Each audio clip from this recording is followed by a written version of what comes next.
Okay. Nirmal has joined. Can you all, Nirmal, Aditya, can you all unmute your video audio?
We are going to revise from this thing.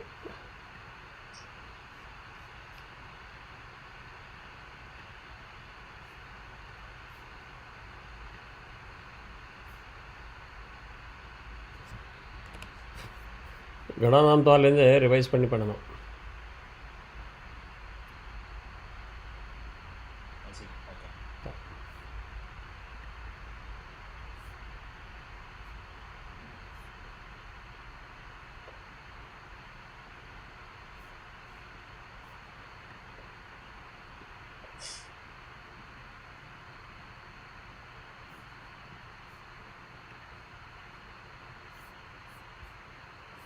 Can somebody look at my YouTube and see if it is streaming?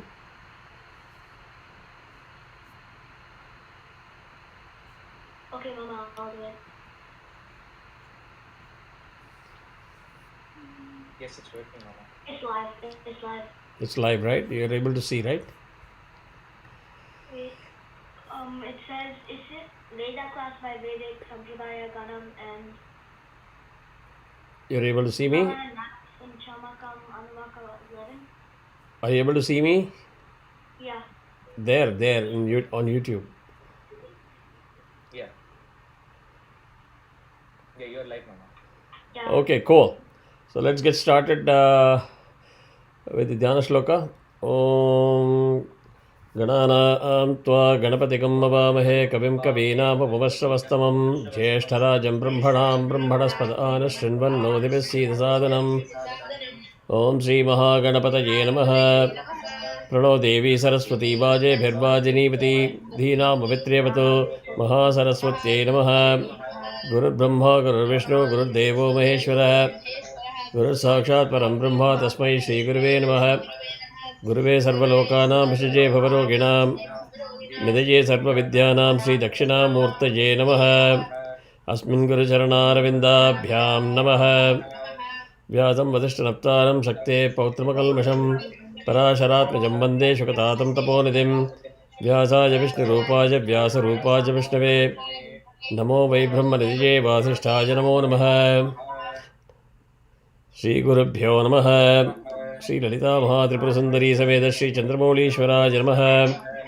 Kanchi Kamakoti Peethadipati Jagadguru Shri Shankaracharya Shri Charanayoho Pranamaha Swasti Srimad Bhumandalankara Trimshatakoti Devata Sevita Shri Kamakshi Devi Sanatha Srimad Ekambranatha Shri Mahadevi Sanatha Shri Hastagirinatha Sakshatkara Paramadhishtana Satyavrata Namankita Kanchi Divya Kshetre Sharada Matasusthitanam Atulita Siddhara Samadurya Kamalasana Kamini Dhambella Sampulla Mallika Malika Nishyanda Makaranda Jari Sauvastika Magnikumba Vijrambanam Tundaliti Manish Mandalanam Anamrata Vidya Vinodarazikanam Nirantara Lankriti Krita Shanti Dhanti Bhumnam Sakala Bhuvana Chakra Pratishtavaka Sri Chakra Pratishtha Vikhyata Yasholankratanam निखिलपाषण्डषण्डकण्ठकोत्पाटनेन विशदीकृतवेदवेदान्तमार्ग षण्मतप्रतिष्ठापकाचार्याणां श्रीमत्परमहंसपरिव्राजकाचार्यवर्य श्रीजगद्गुरु श्रीमच्छङ्करभगवत्पादाचार्याणाम् अधिष्ठाने सिंहासनाभिषिक्त श्रीमच्चन्द्रशेखरेन्द्र Saraswati संयमीन्द्राणाम्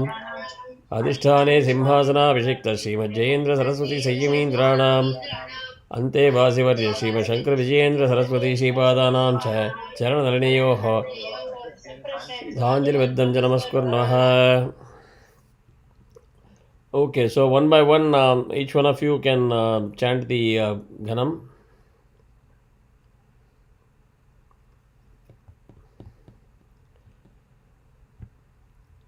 Who starts first? First Ghanam. Mama Kanako. Okay, whoever. Is it Aditya? Yeah, go for it. Gananam Tva. Gananam Tva.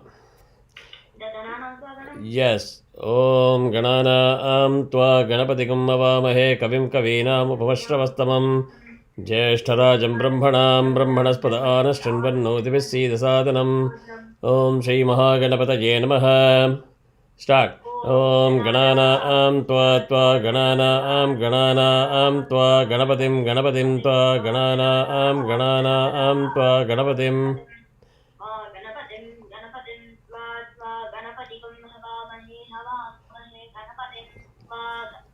गणपतिगुं हवामहे गणपतिगुं हवामहे कविं कविगुं हवामहे गणपतिगुं हवामहे कविं गणपतिमिति गणपतिं हवामहे कविं कविगुं हवामहे Layam, maintain the speed. Don't slow down. Havamahe kavim kavigum havamahe kavim kavinam kavigum havamahe kavim kavinam.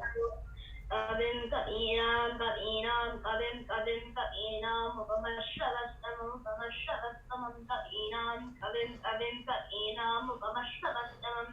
कवीनां उपमश्रवस्तमं उपमश्रवः No.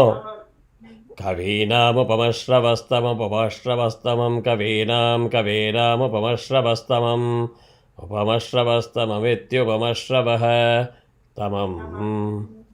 Jyeshtarajam brahmanam jyeshtarajam brahmanam brahmanam jyeshtarajam brahmanah. Jyeshtarajamiti jyeshtarajam.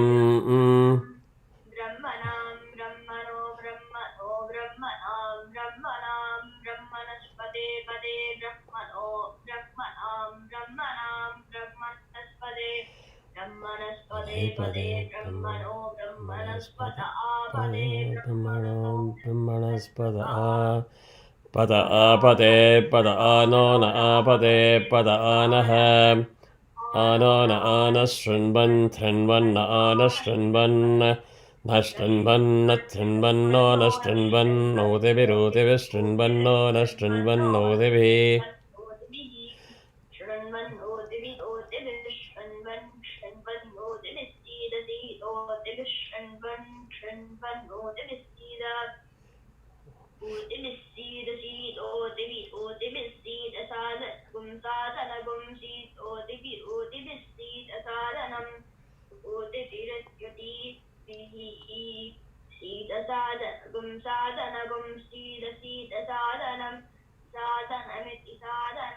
Good.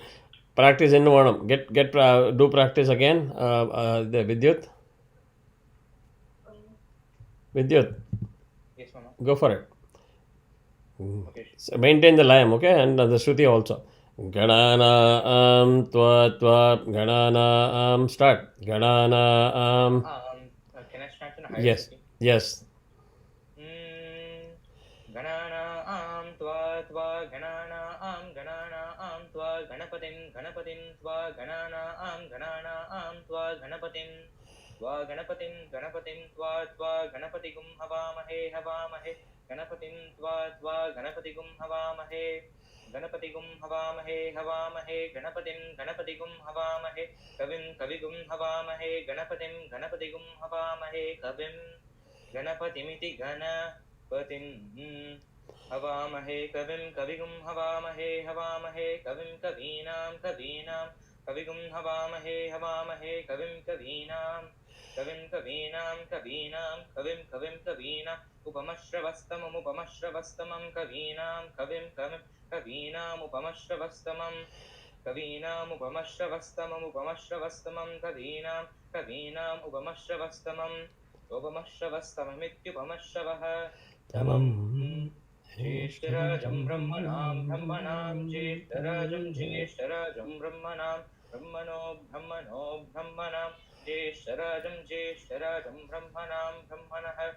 ज्येष्ठराजमिति ज्येष्ठराजं ब्रह्मणां ब्रह्मणो ब्रह्मणो ब्रह्मणां ब्रह्मणां ब्रह्मणस्पते पते ब्रह्मणो ब्रह्मणां ब्रह्मणां ब्रह्मणस्पते ब्रह्मणस्पते पते ब्रह्मणो ब्रह्मणस्पत आपते ब्रह्मणो ब्रह्मणस्पत पत आपते पत आनो न आपते पत आनः आनो न आनः शृण्वन् शृण्वन्न आनः शृण्वन् न शृण्वन् शृण्वन्नो न शृण्वन्नोतिभिरूतिभिः शृण्वन्नो न शृण्वन्नोतिभिः शृण्वन्नोतिभिरूतिभिः शृण्वन् शृण्वन्नोतिभिः सीदसीदोतिभिः शृण्वन् शृण्वन्नोतिभिः सीद ऊतिभिः सीदसीदोतिभिरूतिभिः सीदसादनगुं सादनगुं सीदोतिभिरूतिभिः सीदसादनम् ऊतिभिरित्युतिभिः सीदसादनगुं सादनगुं सीदसादनगं सीदसादनगं सीदसादनगुं सादनगुं सीदसादनं सादनमिति सादनम्. Good. கொஞ்சம் இன்னும் கொஞ்சம் energy கொண்டுடலாம். And that you do the punch by the delivery. You know, Ghanam, like you can do that. Right? Correct. Good. Got it? கொஞ்சம் அந்த இது வாய்ஸ் இது பண்ணினா நல்லா வந்துடும். நிர்மல்.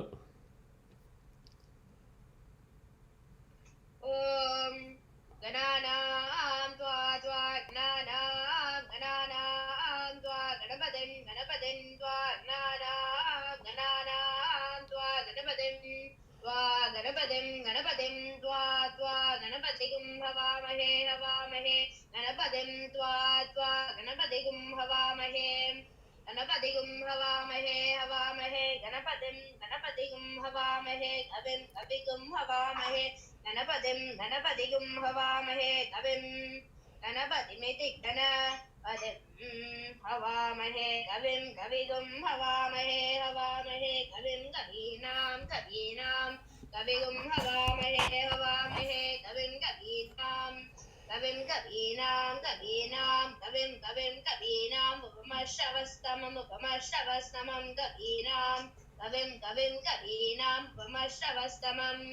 कवीनां उपमश्रवस्तमम् कवीनाम् उपमश्रवस्तमम् कवीनाम्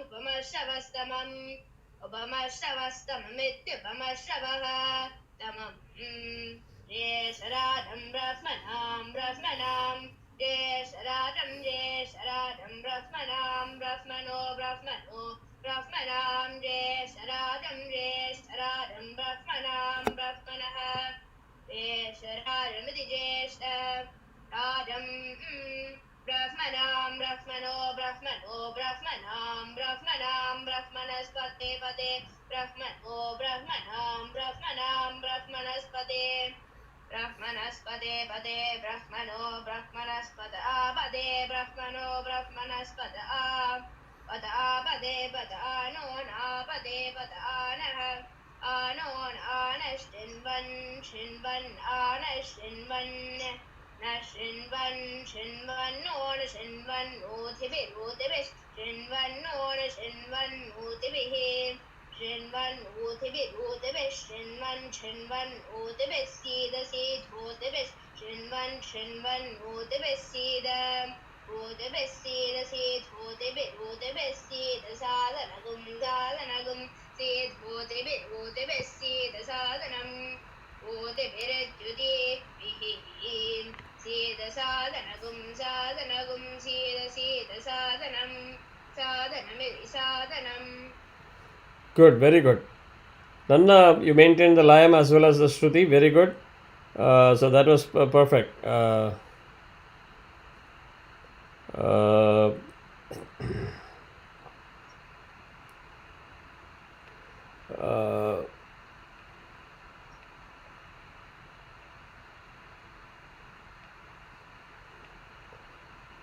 இப்போ பிரபு நீங்கள் சொல்கிறா? சரி. ஓம் கணானாம் த்வா த்வா கணானாம் கணானாம் த்வா கணபதிம் கணபதிம் த்வா கணானாம் கணானாம் த்வா கணபதிம் गणपतिं गणपतिं त्वा त्वा गणपतिगुं हवामहे हवामहे गणपतिं त्वा त्वा गणपतिगुं हवामहे गणपतिगुं हवामहे हवामहे गणपतिं गणपतिगुं हवामहे कविं कविगुं हवामहे गणपतिं गणपतिगुं हवामहे कविं गणपतिमिति गणपतिं हवामहे कविं कविगुं हवामहे हवामहे कविं कवीनां कवीनां कविगुं हवामहे हवामहे कविं कवीनां कविं कवीनां कवीनां कविं कविं कवीनामुपमश्रवस्तममुपमश्रवस्तमं कवीनां कविं कविं कवीनामुपमश्रवस्तमं कवीनामुपमश्रवस्तममुपमश्रवस्तमं कवीनां कवीनामुपमश्रवस्तमम् उपमश्रवस्तममित्युपमश्रवः तमं ज्येष्ठराजं ब्रह्मणां ब्रह्मणां ज्येष्ठराजं ज्येष्ठराजं ब्रह्मणां ब्रह्मणो ब्रह्मणो ब्रह्मणां ज्येष्ठराजं ज्येष्ठराजं ब्रह्मणां ब्रह्मणः ज्येष्ठराजमिति ज्येष्ठराजं ब्रह्मणां ब्रह्मणो ब्रह्मणो ब्रह्मणां ब्रह्मणां ब्रह्मणस्पते पते ब्रह्मणो ब्रह्मणां ब्रह्मणां ब्रह्मणस्पते ब्रह्मणस्पते पते ब्रह्मणो ब्रह्मणस्पत आपते ब्रह्मणो ब्रह्मणस्पत आ पत आपते पत आनो न आपते पत आनः आनो न आनशृण्वन् शृण्वन् न आनशृण्वन् नो न आन शृण्वन् शृण्वन् न आन शृण्वन् न शृण्वन् शृण्वन्नो न शृण्वन्नोतिभिरोतिभिः शृण्वन्नो न शृण्वन्नोतिभिः शृण्वन्नोतिभिरोतिभिः शृण्वन् शृण्वन्नोतिभिः सीदसीदोतिभिः शृण्वन् शृण्वन्. சரி வேற ஏதோ யாரோ பேசாமல் நினைக்கிறேன். ஓ இல்லை இல்லை, I am chatting with you. Oh sorry Yeah, sorry yeah. Okay இல்லை என்ன ஒரு லாக்ல நோ ப்ராப்ளம். शृण्वन्नोतिभिरोतिभिः शृण्वन् शृण्वन् शृण्वन् ओतिभिः सीदसि ओतिभिः शृण्वन् शृण्वन् ओतिभिः सीद ओतिभिः सीदसि ओतिभिरोतिभिः सीदसादनगुं सादनगुं सीदोतिभिरोतिभिः सीदसादनम् ओतिभिरित्युतिभिः सीदसादनगुं सादनगुं सीदसीदसादनम् सादनमिति सादनम्. Fantastic fantastic Prabhu. Except for ஒரே ஒரு இதில் மாத்திரம் கொஞ்சம் இதாச்சு உங்களோட, அதாவது 13th பத பதே பத ஆனோ ந பதே பத ஆனஹ, அது கொஞ்சம் லயம் ஊற்றுற மாதிரி தோணுது. That's a very very minor this thing, otherwise it was fantastic.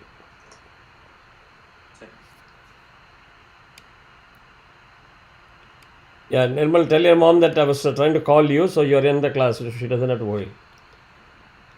Even Arjun, Aditya, have you practiced and you're ready? What, Mama? Have you practiced enough and you're ready? After Arjun, can you chant? Okay, Mama. So be ready. See how others are chanting. I need that fluency. All right? Good. Yeah, Arjun. Mama, can you just repeat my mistakes? Enema? Can you just repeat my mistakes that I made on the first time? Layam is inconsistent and koncham melinge swaram varudhu. Slightly, but more importantly, layam is going haywire. Okay. You just need to go in one consistent layam. Okay, sir. Yeah, I will try to step in between when you're chanting. If your layam is going haywire, I'll try to step in and then you can recalibrate. Okay? Okay. Arjun. गणानां त्वा त्वा गणानां गणानां त्वा गणपतिं गणपतिं त्वा गणानां त्वा गणपतिं गणपतिं त्वा त्वा गणपतिं गणपतिगुं हवामहे हवामहे गणपतिं त्वा त्वा गणपतिगुं हवामहे गणपतिगुं हवामहे हवामहे गणपतिगुं हवामहे कविं कविगुं हवामहे गणपतिगुं हवामहे कविं गणपतिमिति गणपतिं हवामहे कविं Shruti Matade. Corrector இருந்தது Shruti.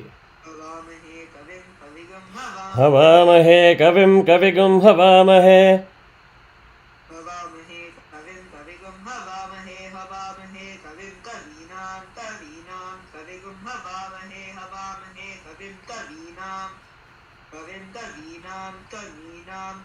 कविं कवीनामुपमश्रवस्तमं कवीनां कवीनामुपमश्रवस्तमं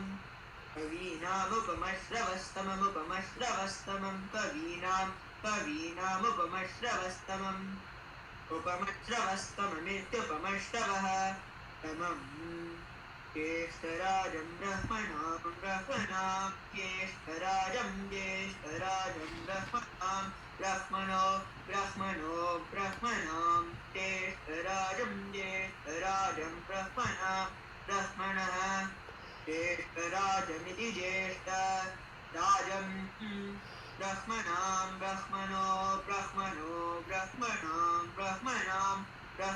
लयं ब्रह्मणां ब्रह्मणस्पते पदे चल चेत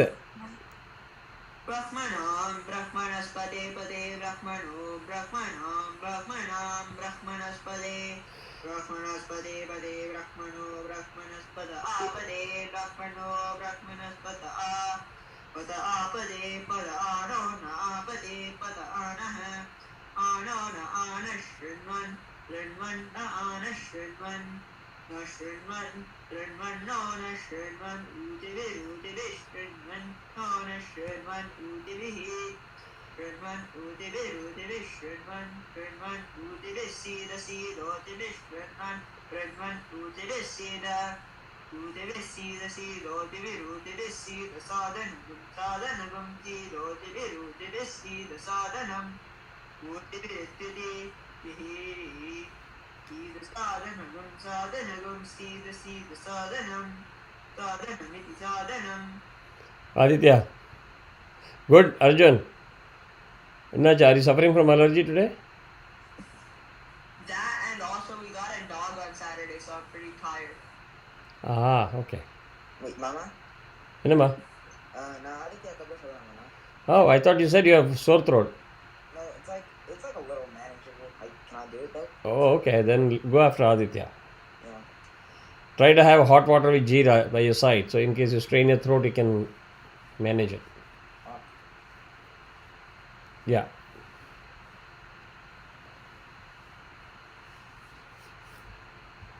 Aditya. Okay, Mama. Hmm. Om Ganana Anva Ganapatigum Navamahe Kavim Gavinam Upamashravastam Yestadam Brahmanam Brahmanaspadhan ज्येष्ठराजं ब्रह्मणां ब्रह्मणस्पदान् Shrinvan Sadanam Om Ganana Anva Tva Ganana Antva Ganapadin Tva Ganana Antva Ganapadin Tva Ganapatikum Havamahe Ganapadim Tva Ganapatikum Havamahe Ganapatikum Havamahe Ganapatikum Havamahe Kavim Kavikum Havamahe Ganapatikum Havamahe Kavim Ganapatimiti Ganapadim Havamahe Kavim Kavikum Havamahe Kavim Kavinam Kavikum Havamahe Kavim Kavinam Kavim Kavinam Upamashravastamam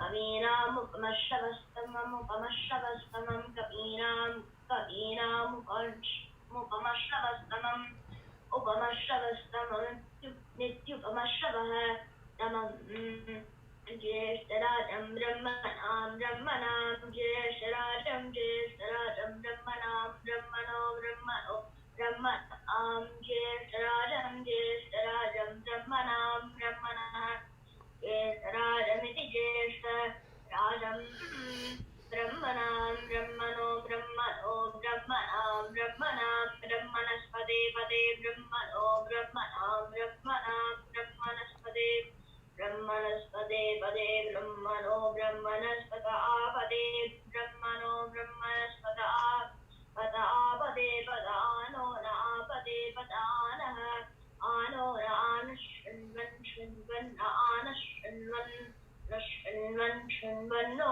Nashrinvan Odivi Shrin Layam. Nashrinvan, Nashrinvan, Trinvan, no, Nashrinvan, no, Tibirotivis, Trinvan, no, Nashrinvan, no, Tibi, Trinvan, no, Tibirotivis, No Trin. Nashrinvan Odivi Shrinvan No Nashrinvan Odivi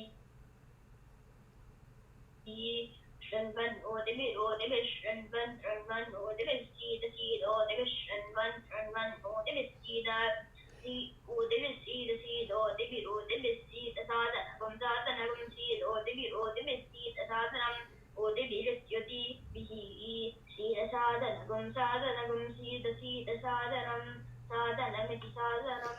Okay, good, much better than the first attempt. But can you make a commitment today that you're going to practice seriously offline? Because if you practice, you will do far better than this. Okay, Mama. Are you spending time during the week practicing? Yeah, I practiced Triambakam Ghanam. Cherry. I did the Ananantva Ghanam and I did the Bhagam Devetyo Ghanam. You have to practice all the Ghanams that you're learning, because you can't say, when I learned the third Ghanam, I forgot the first Ghanam, right? So, practice it. Rishabha,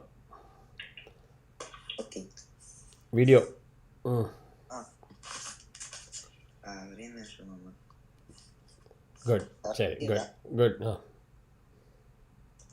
ॐ गणानां त्वा गणपतिगं हवामहे कविं कवीनां भुवमश्रवस्तमं ज्येष्ठराजं ब्रह्मणां ब्रह्मणस्पदान शृण्वन्नोतिभिः सीदसादनं गणानां त्वा गणानां त्वा गणपतिं त्वा गणानां त्वा गणपतिं त्वा गणपतिगं हवामहे गणपतिं त्वा गणपतिगं हवामहे गणपतिगं हवामहे गणपतिगं हवामहे कविं हवामहे गणपतिगं हवामहे गणपतिमिति गणपतिं हवामहे कविगं हवामहे कविं कवीनां कविगं हवामहे कविं कवीनां बमश्रवस्तमं कवीनां बमश्रवस्तमं कवीनां बमश्रवस्तमं कवीनां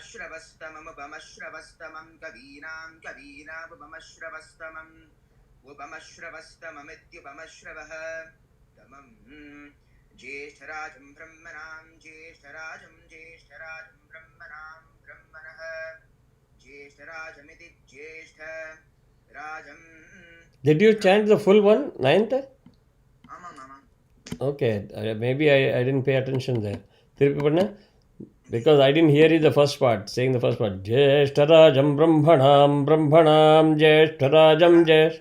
Rajam Brahmanam Brahmano Brahmanam Jeshtarajam Brahmanam Brahmanah Jeshtarajamiti Jeshtarajam Brahmanam Brahmano Brahmanam Brahmanaspade Pade Brahmano Brahmanam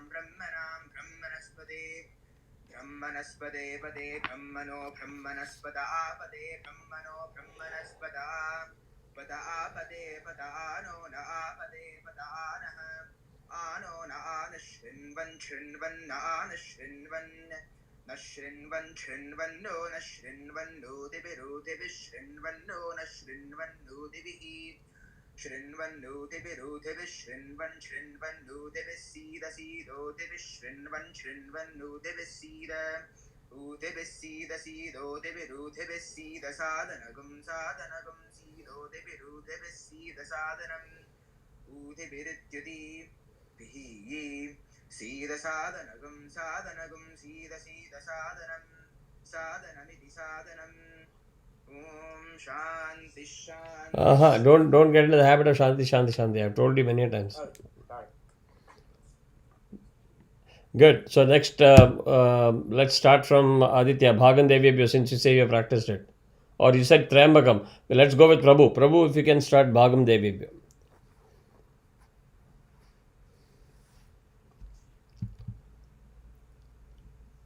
Sorry, which one do you want me to chant? भागं देवेभ्यो देवेभ्यो भागं भागं देवेभ्यो विविदेवेभ्यो भागं भागं देवेभ्यो वि देवेभ्यो विविदेवेभ्यो देवेभ्यो विदधाति ददाति वि देवेभ्यो देवेभ्यो देवेभ्यो विदधाति विदधाति ददाति विवि विदधाति ददाति विवि ददात्या you have to grab the dadhati vivi appadi विदधाति ददाति वि sorry vidadhati dadhati vivi विदधाति ददाति विवि ददात्यायन आयन ददाति विविदधात्यायन. or you can try this way vidadhati dadhati vi vidadhatyajan nayan dadhati vi vidadhatyajan. Okay, for some reason I was grabbing it in a different way. Okay.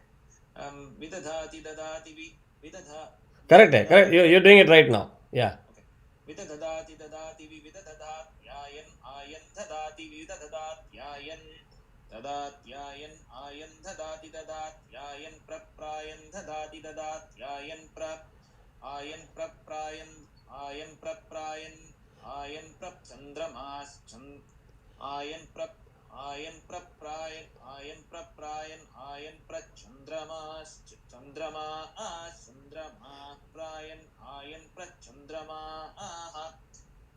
ayan ayan nitya ayan prachandrama chandrama prachandrama sthirati tirati chandrama chandrama prachandrama sthirati chandrama sthirati tirati chandrama chandrama sthirati dhirgam dhirgam tirati chandrama chandrama sthirati dhirgam tirati dhirgam dhirgam tirati tirati dhirgamayurthi dhirgamayurayut dhirgamayurayut dhirgam tirati tirati dhirgamayuh dhirgamayurayur dhirgam dhirgamayuh ayurityayuh. Can you chant this one number 5 again? Ayan praprayan ayan praprayan ayan prachandrama chandrama. So adha or extra idu irukku nenikiren. It is just ayan praprayan ayan prachandrama. That is how it should be. Ayan praprayan ayan Chandrama chandrama prayan ayan prachandrama. Is the script saying otherwise? இந்த மாதிரி தான் இருக்கு script. Okay, Vidyut and Aditya, can you confirm? Yeah, the script is ayan praprayan ayan prachandrama. இப்போ நீங்க சொன்னது correct. Okay. Vidyut, can you read what is there in the script? Yeah, the script is correct. It's Correct. yeah. I probably did not say that. Yeah, Vidyut, can you just read the script number 5? Yeah, sure. Ayan praprayan ayan prachandrama. Correct. Chandrama. Prabhu, unga script is the same or is it different? அதேதான். Sorry, so your chanting was wrong. The script is correct. Okay, good, fine. Can you try once again? Ayan praprayan ayan prachandrama chandrama prayan ayan prachandrama. Correct. Okay, you want to give it one more time after at the end? Konja practice panni. நான் பண்றேன். Good. சிவராத்திரிக்கு அப்புறம் இன்னைக்கு தான் sand பண்றது. No problem. Hey, you're doing exceptionally well, yaar. With so much of responsibility and other things, you're right up there. Konja kuda hesitation. Try after this, after everyone goes. Yeah, sure. Nirmal. Om Bhagam Devebhyo Devebhyo Bhagam Bhagam Devebhyo Vividevebhyo Bhagam Bhagam Devebhyo Devebhyo विदेवेभ्यो देवेभ्यो विददाति दधाति विदेवेभ्यो देवेभ्यो विददाति विददाति दधाति विविददात्यायन्नायन् ददाति विविददात्यायन् ददात्यायन्नायन् ददाति ददात्यायन् प्रप्रायन् ददाति ददात्यायन् ion प्रप्रायन् ion प्रचन्द्रमा चन्द्रमा प्रायन् ion प्रचन्द्रमाः ion नित्यायन् प्रचन्द्रमा चन्द्रमा प्रप्रचन्द्रमा स्थिरति तिरति चन्द्रमा प्रप्रचन्द्रमा स्थिरति तिरति चन्द्रमा स्थिरति तिरति चन्द्रमा स्थिरति तिरति दीर्घं दीर्घं तिरति चन्द्रमा चन्द्रमा स्थिरति दीर्घं तिरति दीर्घं दीर्घं तिरति तिरति दीर्घमायुरायुर्दीर्घं तिरति तिरति दीर्घमायुः दीर्घमायुरायुर्दीर्घं दीर्घमायुः आयुरित्यायुः. Superb. Can you chant 8 again? चन्द्रमा स्थिरति तिरति चन्द्रमा स्थिरति तिरति. So maybe you have got the old script. There is one extra tirati that you are putting after the second Chandrama. I had corrected the script and sent. So Mama said this Chandrama sthirati tirati Chandrama sthirati. And the tirati varade. It is like this. Chandrama sthirati tirati Chandrama sthirati. Abdi varo. Okay. Chandrama sthirati tirati Chandrama Chandrama sthirati dirgham dirgham tirati Chandrama Chandrama sthirati dirgham. Super. Is the script wrong with everybody? No. New script is right. New script is right. So Nirmal, you are having the old script. Okay. So please correct that.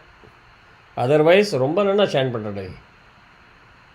Are you practicing regularly at home or is it coming naturally to you? I practice all the Ghanams and Mahanyas every day. Very good. Super. Now it shows. Aditya, are you hearing what he is saying? Yes, Mama. Are you happy to lag behind the class? Or do you want to be the leader?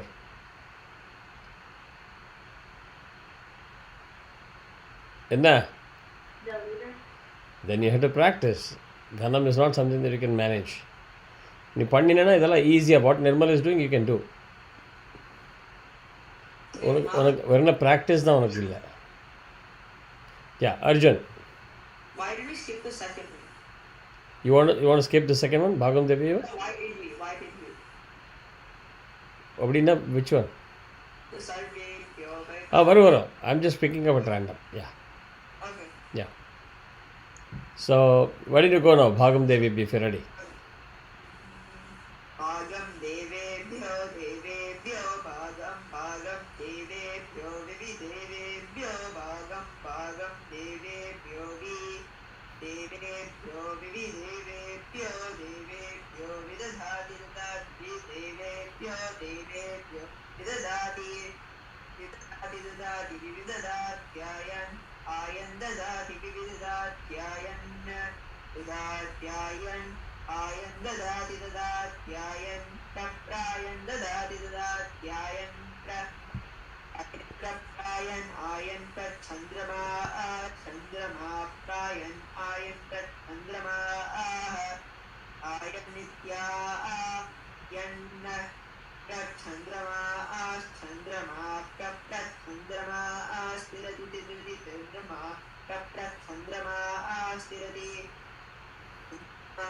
sthirati tirati chandrama chandrama sthirati dirgham dirgham tirati chandrama chandrama sthirati dirgham tirati dirgham dirgham tirati tirati dirghamayuraya dirgham tirati tirati dirghamayuh dirghamayuraya dirgham dirghamayuh ayurityayuh. சூப்பராக சொன்னேன். Except for a little bit of coral shaking, which are you using honey and hot water?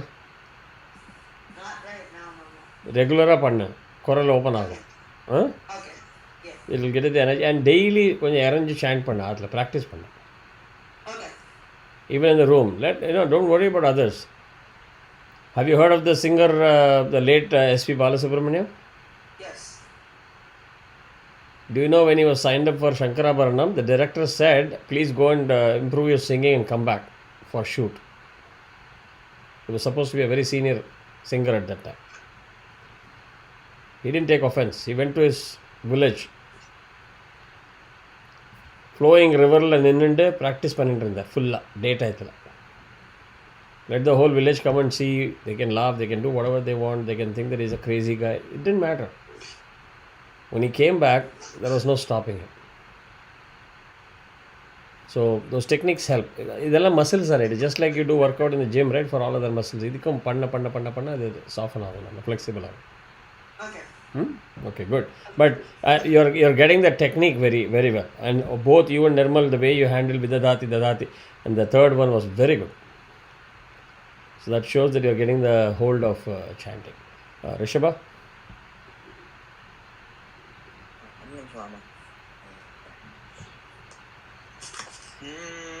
Bhagam devebhyo vidadātyāya prachandrama sthirati dirghamayuh. Bhagam devebhyo bhagam devebhyo videvebhyo bhagam devebhyo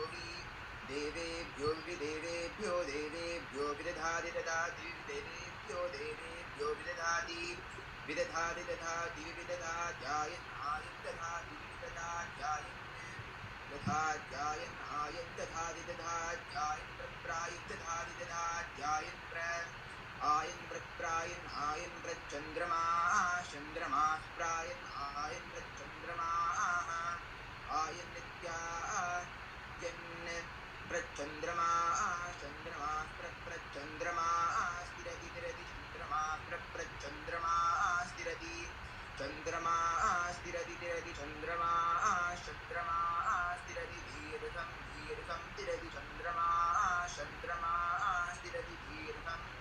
tiradi dirgham.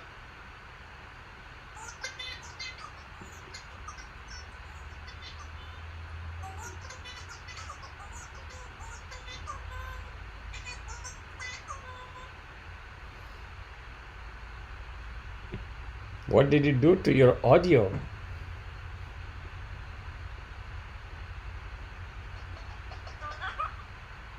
Rishabha, there is something wrong with your audio. You're sounding like a girl. You're squeaking.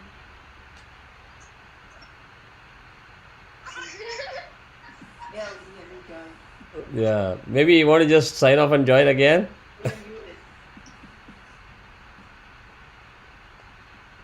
Yeah, power. He got offended. Good. Vidyut, you're chant பண்ணல இல்லையா? Go. Can I chant after this? You haven't chanted even once? I didn't chant Bhagam Devebhyo. You haven't chanted, right? Yeah. ಇಲ್ಲ ಸಡನ್ನಾக from ninth onwards your voice became girl's voice. Shriek பண்ணிட்டு. Oh, no. That was when I got a notification saying that it connected to the headphones that were on Bluetooth, and I don't know why it did that. Okay. So whatever happened, the choral was very funny. Really? Anyway, yeah. Okay. It was like a young girl screaming. Okay, yeah, Vidyut. Hey, Mama. Mute பண்ணிக்கடா first Vidyut சேன் பண்ணணும். Wait பண்ணு. வித்யுத். भागं देवेभ्यो देवेभ्यो भागं देवेभ्यो विविदेवेभ्यो भागं देवेभ्यो वि देवेभ्यो विविदेवेभ्यो देवेभ्यो विददाति ददाति विदेवेभ्यो देवेभ्यो विददाति विददाति ददाति विविददात्यायन् ion ददाति विविददात्यायन् ददात्यायन् आयन् ददाति ददात्यायन् प्रप्रायन् ददाति ददात्यायन् आयन् प्रप्रायन् आयन् प्रचन्द्रमा चन्द्रमा प्रायन् ion प्रचन्द्रमा Ayan nitya.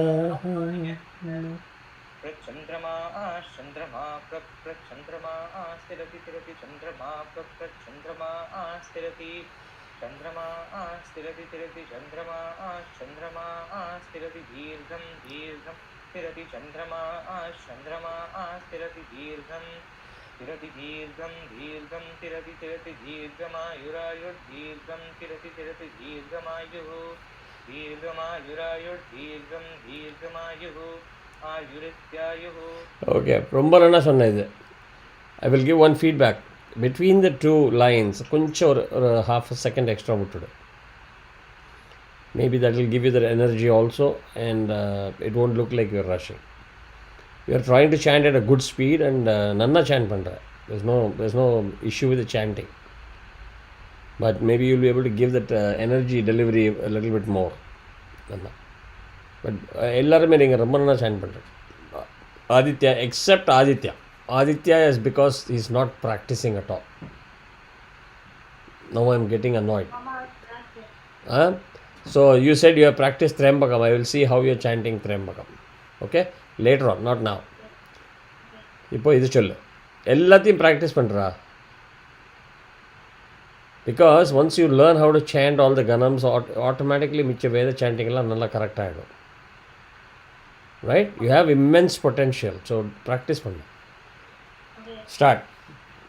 Agam devebhyo devebhyo agam agam devebhyo devebhyo agam agam devebhyo devebhyo devebhyo devebhyo vidadati devebhyo devebhyo vidadati vidadati vidadati vidadati ayan ayan vidadati vidadati ayan vidadati ayan ayan vidadati vidadati ayan prayan vidadati vidadati ayan ayan prayan ayan chandrama chandrama prayan ayan chandrama ayan nitya ayan Gap விடு. Ayan nitya yan. chandrama chandrama chandrama sthiriti chandrama chandrama sthiriti chandrama sthiriti chandrama chandrama sthiriti dirgham dirgham sthiriti chandrama chandrama sthiriti dirgham sthiriti dirgham dirgham sthiriti dirghamayurajur dirgham sthiriti dirghamayu dirghamayurajur dirgham dirghamayu ayurityayu. நல்லா வந்தது. இப்போ நல்லா வந்தது. பிரபு நீங்கள் திருப்பி பண்ணுறல try. அது I think I thought through it. Maybe what you should do is vidadati dadati. அதுக்கு பிடிச்சோட்டு then vividadatyāyan Ayan ததாதி vividadatyāyan அந்த விவித அப்படி போகிறது பெட்டராக இருக்கும். Right. Vidadati dadati vividadatyāyan āyan dadati vividadatyāyan. Correct. Okay, I'll get a shot. Sure. भागं देवेभ्यो देवेभ्यो भागं भागं देवेभ्यो विविधेवेभ्यो भागं भागं देवेभ्यो देवेभ्यो विविधेवेभ्यो देवेभ्यो विदधाति ददाति देवेभ्यो देवेभ्यो विदधाति विदधाति ददाति विविदधात्यायन् आयन् ददाति विविदधात्यायन् ददात्यायन् आयन् ददाति ददात्यायन् प्रप्रायन् ददाति ददात्यायन् आयन् प्रप्रायन् आयन् प्रचन्द्रमा चन्द्रमा प्रायन् आयन् प्रचन्द्रमा आयन् नित्या आयन् प्रचन्द्रमा चन्द्रमा प्रचन्द्रमा स्थिरति तिरति चन्द्रमा प्रचन्द्रमा स्थिरति चन्द्रमा स्थिरति तिरति चन्द्रमा चन्द्रमा स्थिरति दीर्घं दीर्घं तिरति चन्द्रमा चन्द्रमा स्थिरति दीर्घं तिरति दीर्घं दीर्घं तिरति तिरति दीर्घमायुरायुर्दीर्घं तिरति तिरति दीर्घमायुः दीर्घमायुरायुर्दीर्घं दीर्घमायुः आयुरित्यायुः. Super. நல்லா போச்சு. ரொம்ப நல்லா போச்சு. So everybody got a chance to chant? Yes, Mama. Super. So what is the next one that we are going to chant? Correct. So Nirmal probably can start. Is that okay? Okay, Mama. Nirmal Kapram, this fellow will go. Arjun. Nirmal, Arjun, Rishabha, Aditya, Vidyut, Aditya, Prabhu. Okay, Mama. Okay, so Can I start, Mama? ஒரே ஒரு நிமிஷம். Are we gonna chant the Sangrahanye as well? Yes. Okay. Yeah, why are you asking? Just that. எனக்கு ஆக்சுவலாக இப்போ நல்ல மூடில் வந்திருக்கு இப்போ சேண்ட் பண்ணணும் மிச்ச கனம்ஸ் எல்லாம். I'm going to chant a couple of them to see which one you guys want to learn next. But இன்னும் கொஞ்சம் நீங்கள் கொஞ்சம் ப்ராக்டிஸ் பண்ணி I want you guys to memorize things. Okay, not rely so much on the script. All right, go.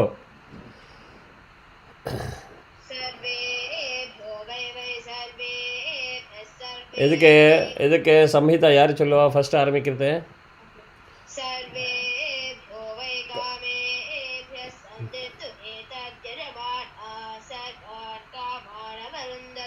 Super.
Excellent chanting.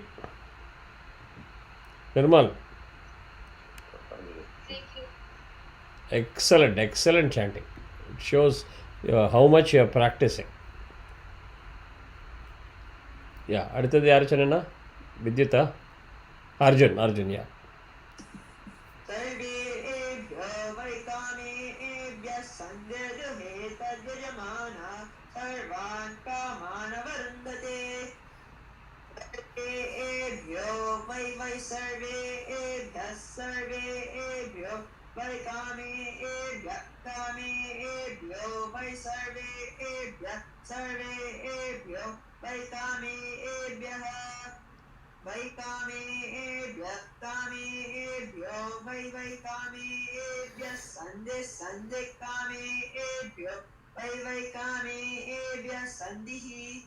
कामेभ्यः सन्धिः सन्धिः कामेभ्यः कामेभ्यः सन्धिः दुहे दुहे सन्धिः कामेभ्यः सन्धिः दुहे दुहे दुहे सन्धिः सन्धिः दुहे तद्दुहे सन्धिः सन्धिः दुहे तत् सन्धिरिति संधिः तद्दुहे दुहे तद्यजमाना यजमाना तद्दुहे दुहे तद्यजमानाः तद्यजमाना यजमाना तद्यजमाना सर्वान् सर्वान् यजमाना तद्यजमाना सर्वान् यजमाना सर्वान् सर्वान् यजमाना यजमाना सर्वान् कामान् कामान् सर्वान् यजमाना यजमाना सर्वान् कामान् सर्वान् कामान् कामान् सर्वान् सर्वान् कामान् कामान् सर्वान् सर्वान् कामान् कामान् कामानवरुन्धते रुन्धते कामान् कामानवरुन्धते अवरुन्धते रुन्धते वावरुन्धते रुन्धते इति रुन्धते तां ग्रहण्येष्यायजते इमां जनसागं सङ्ग्रहानीति द्वादशारत्नीरसना भवति द्वादशमासाः संवत्सरः संवत्सरमेवावरुन्धे मौञ्जी भवति वर्ग्वै मुञ्चाः ऊर्जमेवावरुन्धे चित्रा नक्षत्रं भवति चित्रं वा एतत् कर्म यदश्वमेधस्मृत्यै यदश्वमेधस्मृत्यै मृत्यै मृ Sarita. यदश्वमेधस्मृत्यै Correct. Also, both you and Nirmal should allow Avagraha also, especially 11. All of you are joining the Google Meet. Please join YouTube as well. All of you. Try to parallelly join YouTube. Because I was not able to do YouTube streaming as well as Meet and manage my monitor. So those who are wanting to see the Camakam part, please use your phone or something or laptop to join on YouTube. சரி அடுத்தது யாரு?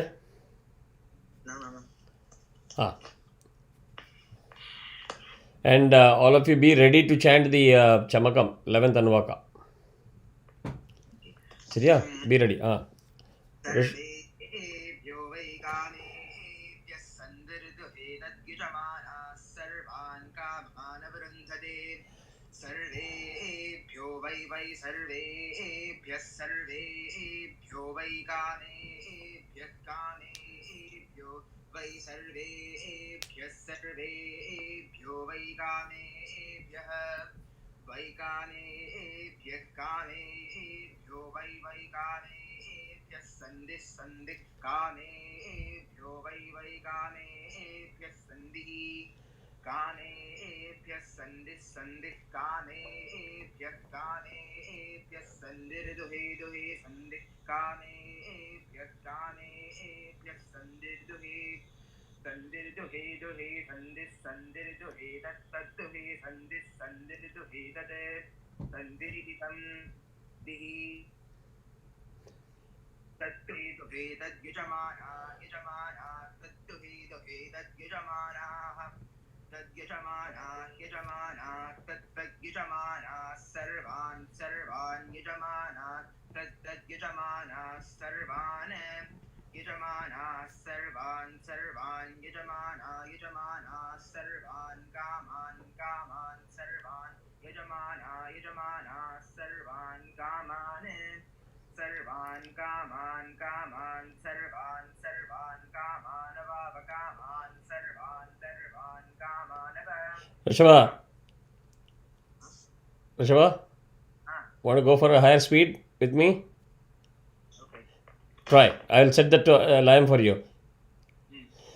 कामानवावकामान् कामानवरुन्धते रुन्धते वकामान् कामानवरुन्धते अवरुन्धते रुन्धते वावरुन्धते रुन्धत इति रुन्धते No, you try 10, 11, 12 on the speed lab. 9, 10, 11, 12 தானே மாமா? 9th 11. Sarvan kaman kamanava kaman sarvan kamanava.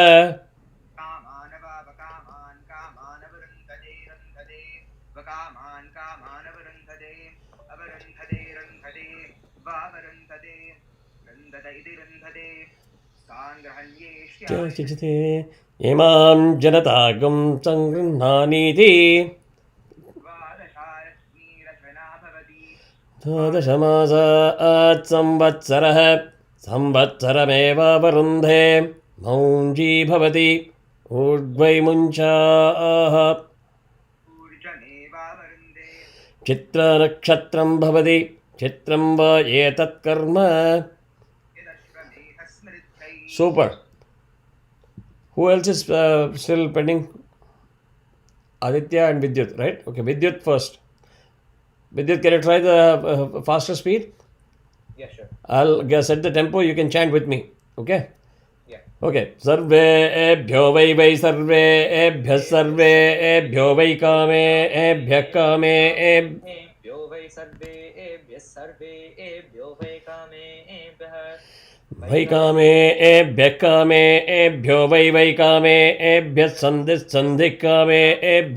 वैकामेभ्यः सन्धिः कामेभ्यः सन्धिः कामेभ्यः सन्धिर्दुहे सन्धिः कामेभ्यः सन्धिर्दुहे सन्धिर्दुहे तत्तद्दुहे सन्धिर्दुहे तत् सन्धिरिति सन्धिः दुहे तत्तद्दुहे तद्यजमानाः यजमानां तत्तद्दुहे तद्यजमानाः यजमानां तत्तद्यजमानाः सर्वान् यजमाना तत्तद्यजमाना सर्वान् यजमाना सर्वान् यजमाना सर्वान् कामान् सर्वान् यजमाना सर्वान् कामान् सर्वान् कामान् सर्वान् कामानपावकामान् सर्वान् कामानपावकामान् कामानवरुन्धते वकामान् कामानवरुन्धते अवरुन्धते वावरुन्धते रुन्धत इति रुन्धते साङ्ग्रहण्येष्ट्यायजते यमां जनतागं सङ्गृह्णानीति द्वादशारत्नीरशना भवति द्वादशमासात् संवत्सरः संवत्सरमेवावरुन्धे मौञ्जी भवति ऊर्ध्वै मुञ्चाः ऊर्जमेवावरुन्धे चित्रानक्षत्रं भवति चित्रं वा एतत् कर्म यदश्वमेधत् संवृद्ध्यै. Super. Aditya, all of you kindly log on to my YouTube because I'm unfortunately not able to share the Camakam screen from here. So while you can listen here, you can join the YouTube to see the screen. That will be helpful. If you are not familiar with my channel, it is Sivakumar Rajagopalan. You can try our Vedic Sampradaya. Aditya, go for this thing. Okay, Mama. सर्वेभ्यो वै सर्वेभ्यः सर्व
Rundate Rundate Vava Rundate Rundate Iti Rundate Sangranyetcha yajate. Yes, Shruti, well is okay.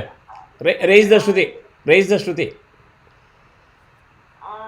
Sangranyetcha yajate.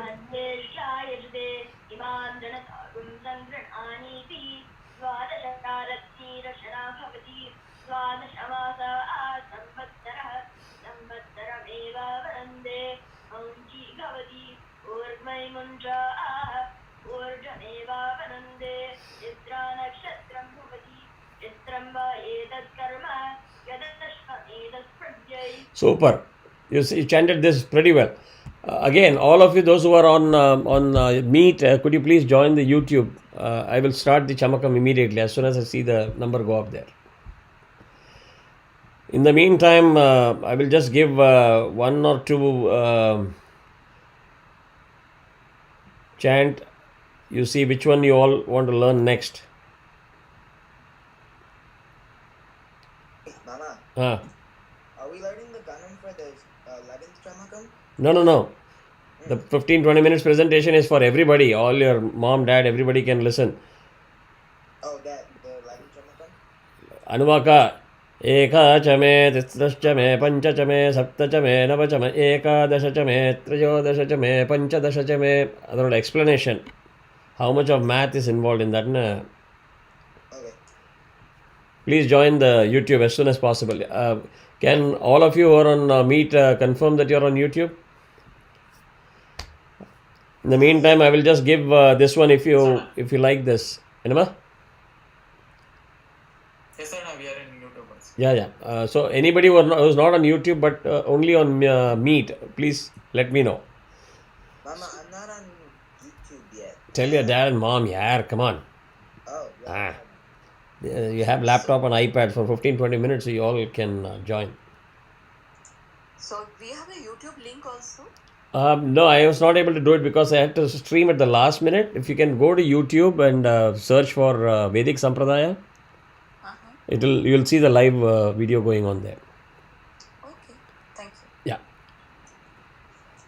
Oshadayattam vadante some nisaragya yasmai karoti brahmanastagam rajan parayamasi. Oshadayattam vadante samvadante vadante sakam samvadante somena vadante sakam samvadante somena vadante somena vadante somena sah somena vadante somena sah somena sah ragya sah somena sah ragya sah ragya Ragyeti ragya yasmai karoti yasmai karoti brahmana karoti yasmai karoti brahmana karoti brahmanastam tam brahmana karoti brahmanastam Brahmanastam tam brahmanastagam rajan tam brahmanastagam rajan tam tagam rajan parayamasi rajan tam tagam rajan parayamasi rajan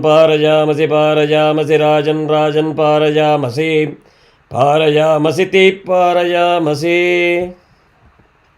Do you like this? Super. So let's now go to all of you are on this thing, YouTube. Yes, Mama. Good. So Mama, yes, can I leave in this meet? yes. You can leave Google Meet and you can join on the YouTube. That's fine. Okay, Mama. Bye. Ah. Thank you. Are you able to see the screen on YouTube? Yes, Mama. Good. Super. Yeah, I can see the screen. So, can one of you chant Anuvaka 11? Nice Shruti. Rishabha?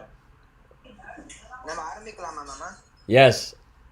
Just one of you chant the 11th Anuvaka. I can try. Sai, you're also on YouTube? Okay. Sai, are you on YouTube?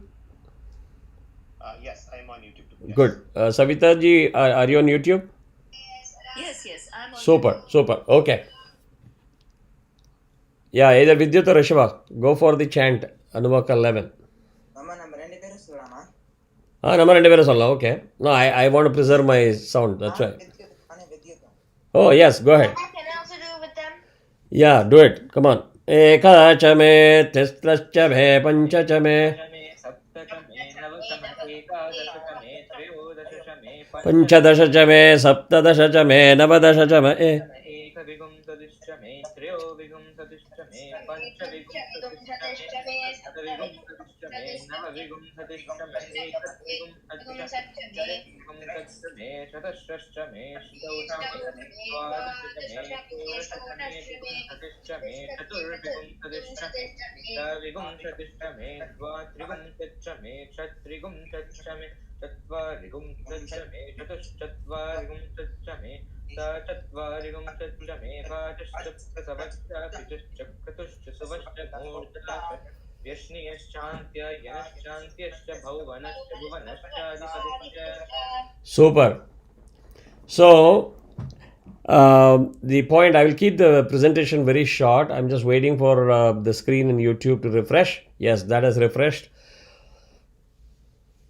There is a lot of things that we keep hearing about when India contributed zero to the world. There's a lot about Ramanujan bringing in zero to the world. There's a lot about the decimal system being invented by the Greek and so on and so forth. And I have been talking about how this is extraordinary evidence of the level of mathematics that is available in Vedas, because I would like to round up a couple of other data points that I've given in my Veda class as well as in other classes. Vedas have already established that there are Navagrahas in our solar system. That's number one. That's why we see Navagraha Puja, Navagraha Homam as part of any of our major pujas. Second, it was never considered that Pluto is part of the solar system as per Vedas. NASA was going back and forth on Pluto. Finally, they have concluded Pluto is not part of the solar system. Beyond this, in Vedas and even in any of our Shastras, Tantra Shastras, we all hear about cosmos, which means there is a recognition that beyond our solar system, beyond the universe, the galaxy, there are many such galaxies, billions and billions of galaxies that are not even known to us or seen by naked eye, as per our Vedas. There are also calculations given between the center of the sun, which is part of our solar system, and the farthest known star or planet within the cosmos. As per NASA, if we have to assume, unfortunately, NASA is the gold standard. If NASA is 100, the calculations given in Veda stands at about 96 percentile. 96 percentile. If you really want to know the importance of that calculation, the next best after Veda stands the great Galileo that was celebrated world over. His calculations and predictions stand at 26 percentile. That's the difference. So, how is this possible? It is not possible without mathematics being part of Vedas. So, this presentation is for all of those people who think that we are all joining hands and chanting mantras, which has got no relevance in this age, which has got no significance in this age in Kali Yuga in 2021. So, without much ado, let's go to the next slide. If you're able to see the slide, I will go slow because there is a lag between this and YouTube. So, what I'm going to do is I'm preparing a column with row number 1 to row number 18. So R1, R2, R3, R4, R5, R6, R7, R8, R9, are 10, 11, 12, 13, 14, 15, 16, 17, 18. I'm going to put one more column by the side of it where I give the number n for R1 as 0 and I'm sequentially incrementing it by one number. 1, 2, 3, 4, 5, 6, 7, all the way up to 17. Are all of you able to follow? Yeah. Good. Yes, ma'am. I'm going to put another adjacent column where it is n square. How many of you know indices? Squares? All of you? What, like 5 squared, something like that? Yeah, 0 square is what? 1. 0 square. Hello? 0 into 0 is 0, yaar. 0. Yeah, so far good. 1 square is 1. Yeah. 2 square? 4, 3 square? 9, 4 square? 16, 5 square? 25, 6 square? 36, 7 square? 49, 8 square? 64. Okay, so all the way you go, if you look at the screen, 17 square is 289. Now comes the fun. I'm going to put the next column where I'm going to say, what is the total of R2 minus R1? Are you able to see that on the screen? yes. Good. Oh, wait, Mama? On YouTube, you'll see it.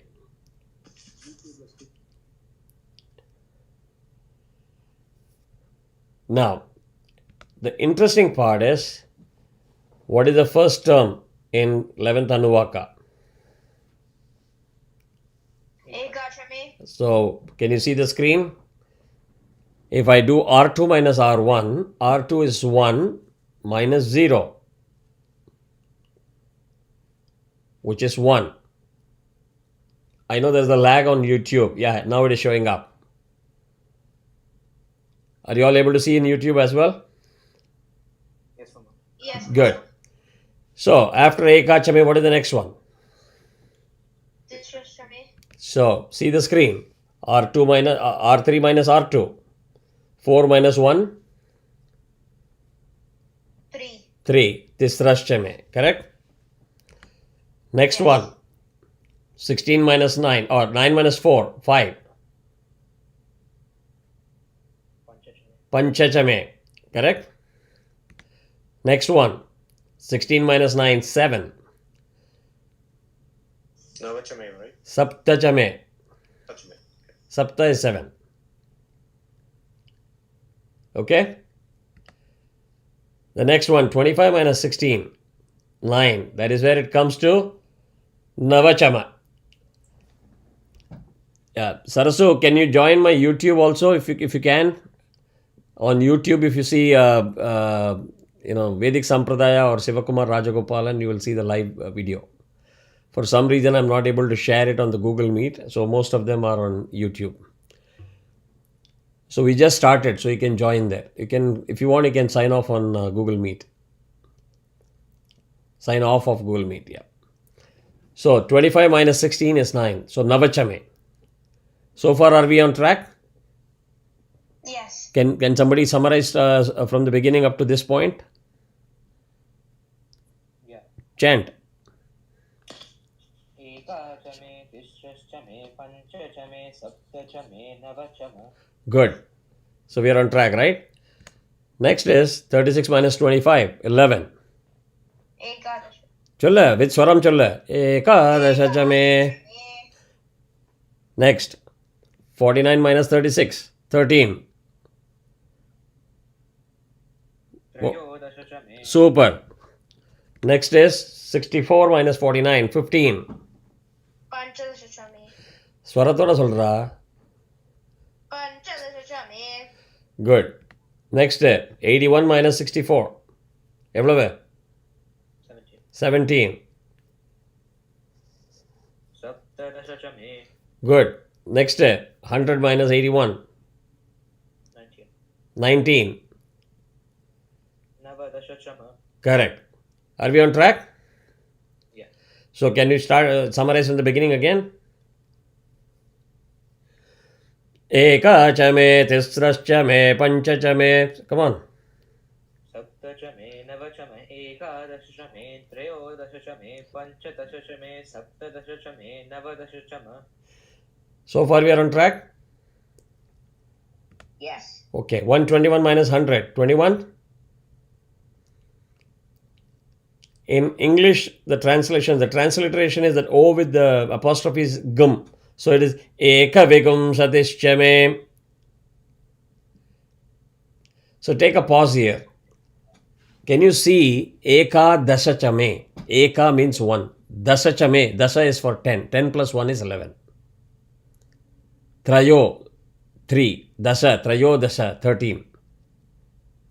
So the word Dasa, which is the root for decimal, is already there in Vedas. So it's hard for me to give it to the Greeks in saying they're the ones who invented the decimal system. Make sense? Good. So, Eka Vigam Satishame. Next one. 144 minus 21. 23. Good. I'm going to click faster now. 196 minus 169 minus 144. 25. Panchavigam Satish. 196 minus 169. 27. सप्तविगुं सदिश्च may. Super. 225 minus 196. Super. 256 minus 225.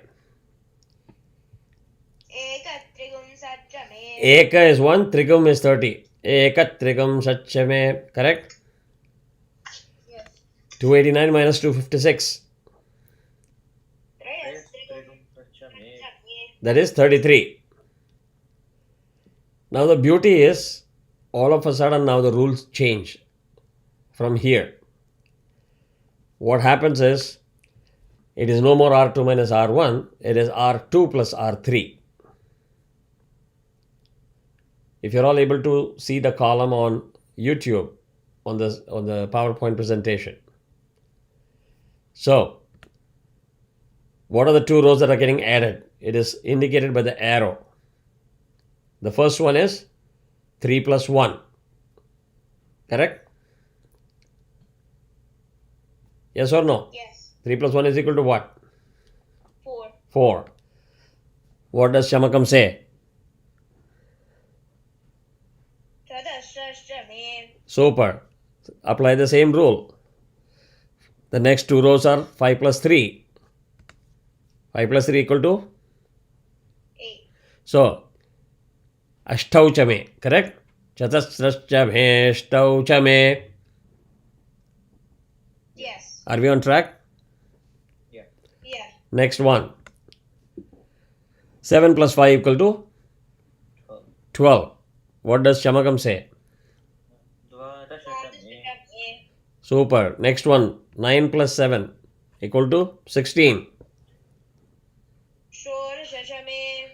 Make sense? Yeah. 11 plus 9. 20. What does Chamakam say? विगुं सतिश्च may. 13 plus 11. चतुर्विगुं सतिश्च may. Yes, 24. Chaturvigam Satishchame. 13 plus 15. That is 28. 17 plus 15. द्वात्रिगुं सच्च मे. Are we on track? Yeah. 19 plus 17. Shat is 6. Trigum is 30. 36. 21 plus 19. English. So, Chatvarigum. 40. Correct or Yes. 23 plus 21. 44. What does... Is it fun? Yeah. 25 plus 23. 48. Correct. So, apply the term that you have learned in Sanskrit. What does Chamakam say? Astachatvarigum Satchame. That is actually Ashta Chatvarigam. Ashta is 8, Chatvarigam is 40, 48. And then it continues to Vajascha Prasavascha Pijascha Kraduscha Suvascha Murdhacha Yashni Yaschantya. Come on.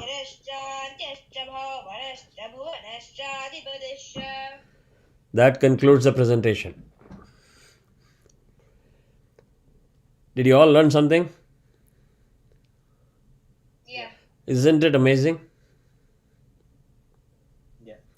Now, if you present this to somebody and somebody says, so what? What's the big deal? Don't get demotivated. Anybody who asks this question, that means he or she is enrolling herself or himself into learning Sanatana Dharma and a bit of Vedas. Because this, combined with the other presentation that I made for Devi Mahatmya, which also I will share later on with the PDF, how chanting Devi Mahatmyam is equivalent to a very advanced form of neurosurgery. That was very interesting. Anybody here from the Devi Mahatmyam group that attended the presentation? Ratna is there, Anand. Yeah. Ratna, do you remember that presentation?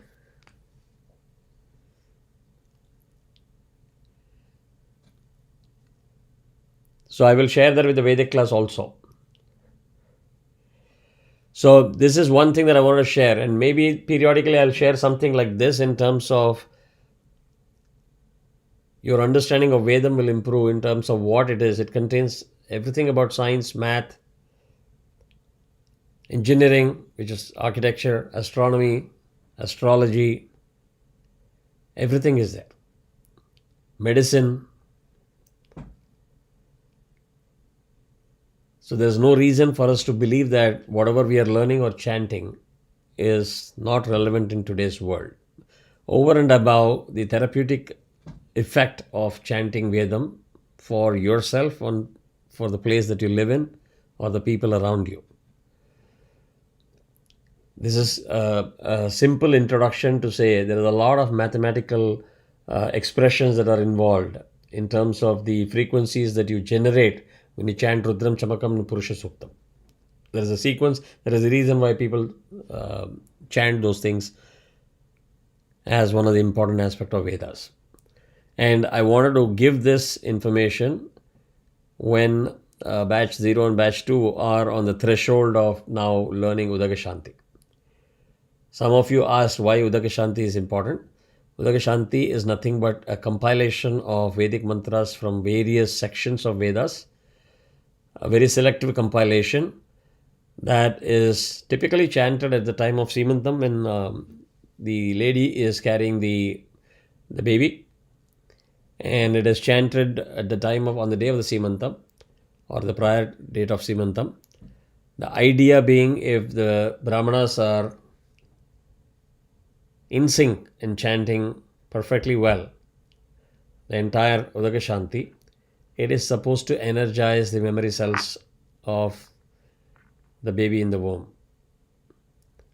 So it gives you enough evidence to say how deeply science was part of our Vedic way of life or even tantras. So you will see all Vadyas or Vaidikas making the pregnant lady sit there. I mean, they will give concession for the lady to move around and say, okay, you can move around and be, going wherever you need to, but not at the time of Udaka Shanti chanting, because that is meant for the baby. So she will be made to sit there and listen to the entire Udaka Shanti chanting. And it is also customary where any of the 40 samskaras that we do, or any other major good events like Nishchadartham or Kalyanam or Upanayanam or Sashthyabda Bhurti, Satabhishekam, these big events in your life, there is a practice to do Udaka Shanti and Nandi Shraddham on the previous day itself. It is supposed to be one of the most powerful set of mantras that you can say. So I just wanted you to understand that you are not wasting time by just learning more and more Vedams. And based on what I heard today, the Ghanam chanting was superb, except you just need to now polish it a little bit more, where you don't even make one swara mistake, you don't ignore the avagraha, and don't tend to read it, and don't miss out on the layam. The layam has to be consistent. And if you're not ready, if you have not practiced it, then don't chant at higher speeds. Speed is not important as much as Akshara Shuddhi and Swara Shuddhi. So, any questions?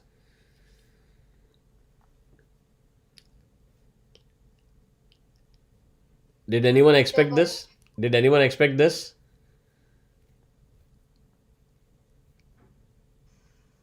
No, we didn't. Very impressive, Mama. Good. So we must be proud of what has been handed over to us, and that's precisely my motto. When we say Vedic Sampradaya, it means people ask questions. Why are we doing all these things even in the US? I mean, why should US be any different? And to me, at least, I'm very happy to be part of that generation where people used to say, "Na Papa Bhumi ki porela," like as if you leave India and come to the US, it is Papa Bhumi.